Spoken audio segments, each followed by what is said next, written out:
Salam, Bapak Ibu, saudara-saudara kasih Tuhan. Sebentar kita akan mendengar firman Tuhan tentang buah-buah Roh Kudus yang 9. Kita sudah masuk yaitu yang ke-8. Yang tadi yaitu kelemah lembutan. Sekarang yang terakhir yang ke-9 yaitu penguasaan diri. Mari kita berdoa. Terima kasih Bapa kami di sorga. Saat ini kami datang untuk menerima firman Allah, belajar tentang buah-buah roh yang ke-9 yang terakhir, penguasaan diri. Biarlah Roh Kudus mengurapi kami supaya kami mengerti firman Allah dan dapat melakukan firman-Mu. Dengan cara usaha manusia tidak mungkin, tetapi dengan pertolongan Roh Kudus kami akan belajar terus menguasai diri kami sesuai dengan rencana Tuhan.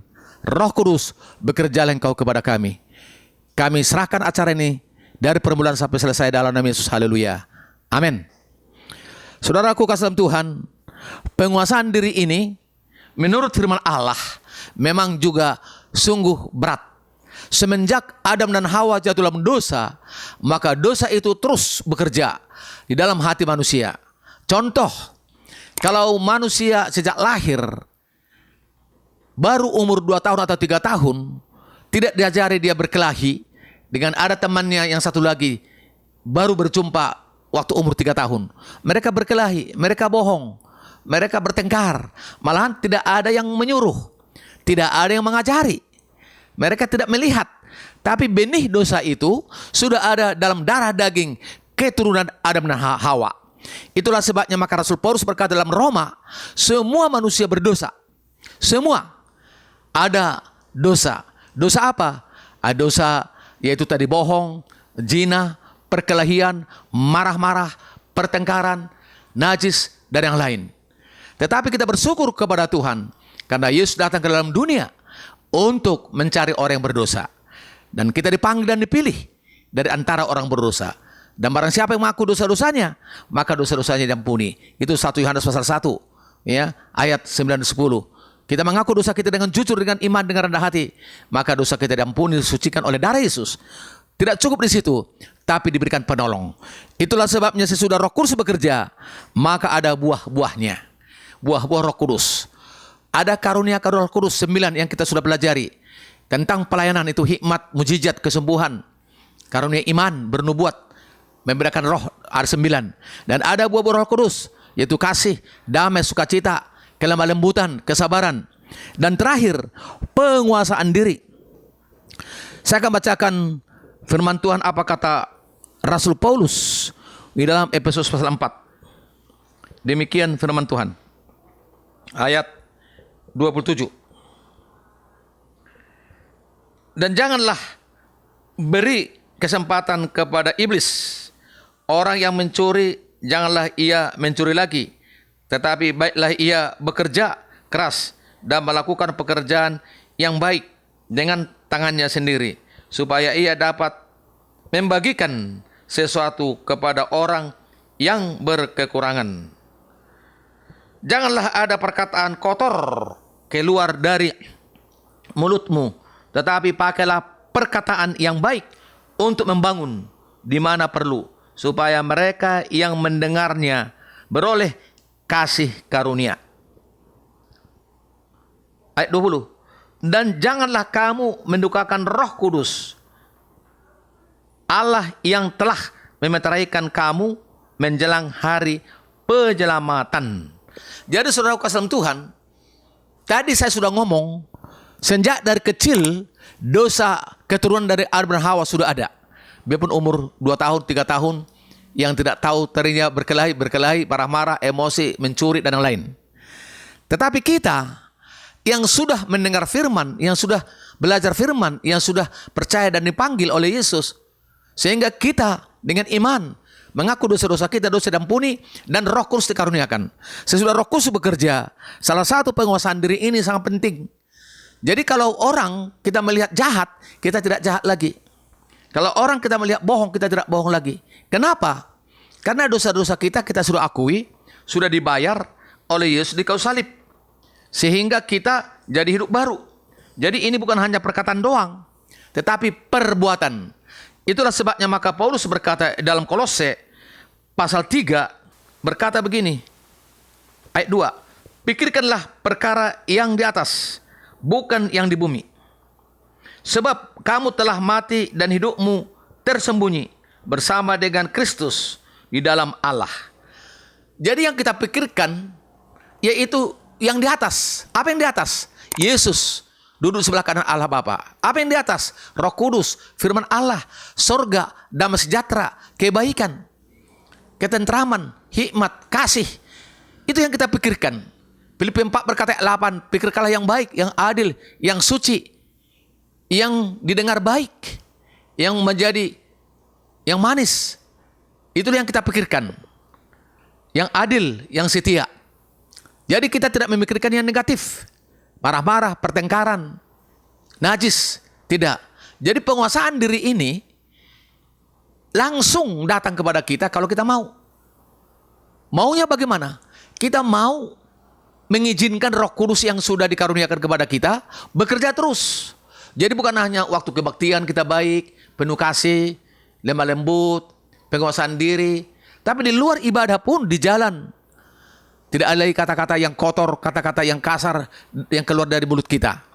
Biarpun kita mungkin disenggol orang mobil kita. Tapi kita dengan lemah lembut, yaitu dengan penguasaan diri, tidak marah-marah, tidak emosi. Bahkan ada sampai menonjok atau berkelahi, memukul. Demikian juga kepada anak-anak kita. Mungkin anak-anak kita namanya anak-anak. Ada ayatnya memang di Amsal Sulaiman, ajarlah anakmu. Tapi dengan kasih. Memang ada ayatnya dengan rotan. Rotan artinya tapi dengan kasih. Bukan artinya mematikan atau membinasakan sampai dia berteriak-teriak nangis. Ya, kadang-kadang memang ada kalanya melalui rotan, artinya kakinya dipukul pelan. Tapi ada kalanya nggak perlu, hanya dengan nasihat aja, dengan kuasa doa aja, dengan firman Tuhan aja. Maka tidak heran kalau Paulus berkata Kolose 3:10, kita dibaharui dari sehari ke sehari. Jadi penguasaan diri ini tidak ada merasa sudah tamat, sudah pendeta, sudah melayani 30 tahun, 40 tahun. Tuhan melihat langkah terakhir. Kadang-kadang memang oknum tertentu, waktu cinta mula-mula kepada Tuhan, memang penguasaan diri bagus sekali. Yang ternyata pakaiannya yang maaf kata, yang tidak sopan, sebelum bertobat, mulai dia sopan. Kemudian ucapannya yang ternyata kasar dan menghakimi orang lain atau menjelek-jelekan orang lain, sehingga berubah tidak lagi. Senyum dengan perkataan yang baik. Tapi kadang-kadang bisa berlaku itu hanya setahun 2 tahun. Cinta mula-mula. Sesudah 10 tahun, sesudah 20 tahun, mulai berubah. Perubahannya apa? Perubahannya mulai kembali lagi hidup lama. Mulai lagi bertengkar, mulai lagi marah-marah. Kalau tidak cocok anak buahnya, mulai lagi sombong rohani atau tamak. Melihat orang kaya didekati, dia senang senyum. Tapi kalau datang orang miskin, orang sederhana, pemulung ke gerejanya atau ke rumahnya, mulai mukanya muram atau tidak sejahtera. Atau mungkin menolak, pura-pura dibilang bohong, tidak ada orangnya, tuan rumah. Saudaraku kasih dalam Tuhan, Tuhan melihat langkah terakhir. Jadi kita harus pakai ilmu padi. Padi makin dia berisi beras, makin tunduk dia. Makin berisi, makin banyak berasnya, makin tunduk. Demikian juga kita. Makin kita dipakai oleh Tuhan, makin kita diberkati oleh Tuhan, makin kita mendengar banyak firman Allah, makin Roh Kudus bekerja, kita harus makin merendahkan hati. Itulah sebabnya maka Yohanes Pembaptis berkata, biarlah aku makin berkurang-kurang, dia yang datang, yaitu Yesus anak domba Allah, makin bertambah-tambah. Artinya apa? Yohanes Pembaptis makin merendahkan hati, biarpun dia sampai masuk penjara, sampai dipenggal lehernya, karena memberitakan kabar baik, pertobatan. Dan disuruh Allah dia membaptis Yesus sebagai anak Allah pada waktu itu di Sungai Yordan. Dan dia makin merendahkan hati sampai nyawa terakhir. Demikian juga kita saudaraku. Makin kita diberkati oleh Tuhan, makin kita sudah tua pelayan Tuhan, makin banyak karunia-karunia Tuhan, buah-buah Roh Kudus, kita harus makin bisa rendah hati. Penguasaan diri. Penguasaan diri dalam ucapan. Penguasaan diri dalam berpakaian. Penguasaan diri dalam hal jabatan. Penguasaan diri dalam perbuatan-perbuatan yang lain. Banyak kita melihat oknum-oknum tertentu. Ini firman Tuhan saudaraku. Gila-gila jabatan. demi jabatan direktur, demi jabatan ketua sinode, demi jabatan ketua daerah MD, sampai menyogok anak buah, sampai berbohong, sampai berlomba-lomba dengan emosi, bertengkar, bohong, dan macam-macam untuk dia dipilih. Saudaraku kasih dalam Tuhan, dan itu semua kedagingan. Saya sendiri menjadi contoh. Saya tidak gila-gila dipilih pendeta daerah di gereja GPSD. Tapi karena mereka berkata, hanya Pak Petrus katanya, sehingga sampai ada yang menelepon dari Ambon, masa tidak mau Pak Petrus melayani? Maka dalam pelayanan itu saya terima dengan rendah hati. Jadi bukan gila-gila jabatan, bukan. Ada orang yang ambisi, tetapi Tuhan menyuruh hambanya ini, sehingga saya terima dengan senang hati dengan Roh Kudus, dan saya masuk belajar dalam penguasaan diri. Saya tidak melihat yang saya pimpin apakah pendeta besar, pendeta yang banyak duit, apakah pendeta yang tidak punya duit, pendeta yang belum punya gereja, dan semua saya rangkul dengan kasih Kristus. Jadi tidak membeda-bedakan, dan itu pun saya belajar. Saya belajar karena selama dalam dunia kita harus belajar kepada guru kita, yaitu Yesus sendiri. Yesus sendiri sebagai Allah, dia tetap belajar merendahkan hati. Dia tidak mempergunakan kealahannya dalam dunia, tetapi dia mengosongkan dirinya. Dalam Filipi 2 berkata, taat merendahkan diri sampai nyawa terakhir. Itulah sebabnya Allah meninggikan dia. Setiap mulut mengakui Yesuslah Tuhan, setiap lutut bertelut kepada Yesus. Dialah nama di atas segala nama. Jadi kita pun muridnya Yesus. Belajarlah penguasaan diri. Kita bebaskanlah Roh Kudus mengendalikan hidup kita. Jadi tiap hari, tiap detik kita dibaharui terus dengan Roh Kudus. Kita undang terus Roh Kudus untuk sama seperti Yesus, penguasaan diri. Bila hidup kita, perkataan kita, perbuatan kita jadi berkat bagi semua orang, jadi bau harum, jadi anggur yang manis, dan biarlah hanya nama Yesus dimuliakan, diagungkan. Mari kita setia sampai akhir hidup kita, sampai mati.